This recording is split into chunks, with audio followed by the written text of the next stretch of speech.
Did you know that in the last 30 days, Hawaii experienced a total of 377 earthquakes with a magnitude of 1.5 or greater? And if we count the earthquakes that were lower than 1.5, it easily gets into the thousands. There's a fun website called earthquaketrack.com. It's kind of like an earthquake log. It tracks earthquakes by the hour and shows you where they happened and how big they were. So if you want to know anything about earthquakes, it's definitely a great site to check out. But the reason I'm making this video now is because in the last couple of weeks, we've experienced a couple of pretty big earthquakes here on Big Island. A few of them I felt at home while I was sitting in my room. It just shook the house a little bit. But there was just a couple of shakes, nothing dramatic. But the one earthquake that was pretty memorable happened while we were at church. This is the earthquake that happened, I think was 3 weeks ago now. It was a 6.0 earthquake, and when that happened, our pastor was about to say amen, and right when he was about to say it, the earthquake just started going off.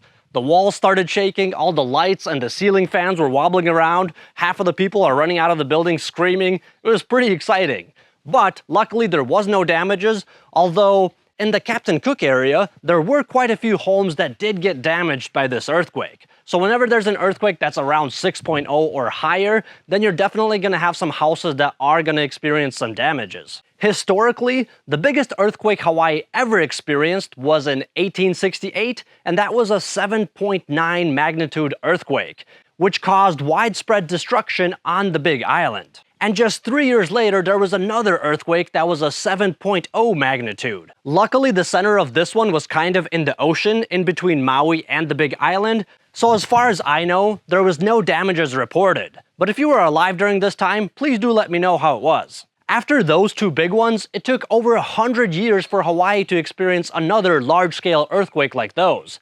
This one happened in 1975, and this time it did cause some massive damage on the Big Island and a local tsunami.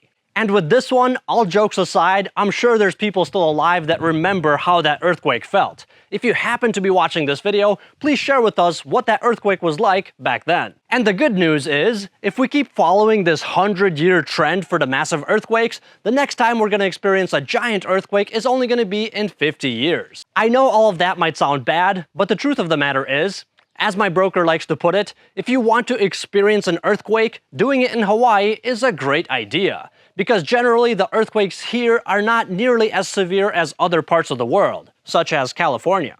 The vast majority of earthquakes here are tied to volcanic activity, especially on the Big Island around Kilauea and Mauna Loa. As magma forces its way beneath the surface, the ground swells and cracks, creating what scientists call earthquake swarms. But here's the good news for all the people that want to relocate to the Big Island. Most of these thousands of annual earthquakes are so small that you wouldn't even notice them unless you're looking at a seismograph. They're basically just the sounds of the island growing. And to top it off, over the years Hawaii has updated their building codes to make sure that the newer homes are built to be more earthquake-proof. So most of the modern homes are engineered to be able to flex and withstand seismic activity. And the times when we have a massive earthquake, those are generally caused because of the sheer weight of the mountains sitting on top of this Pacific plate. This massive weight causes the island's flanks to occasionally shift or slide towards the sea. These structural adjustments is what can trigger these major tectonic earthquakes like the one in 1975. So to summarize all this, earthquakes are definitely a part of Hawaii. So if you're going to live here your whole life, you're definitely going to experience at least one major earthquake. But the good news is that the majority of these earthquakes are pretty small and unnoticeable, so most likely they're not going to impact your life in any way. That being said, if you're looking to buy or sell property on the Big Island, reach out to me and I'll help you find the best deal possible. Thanks so much for watching, and I'll see you next time.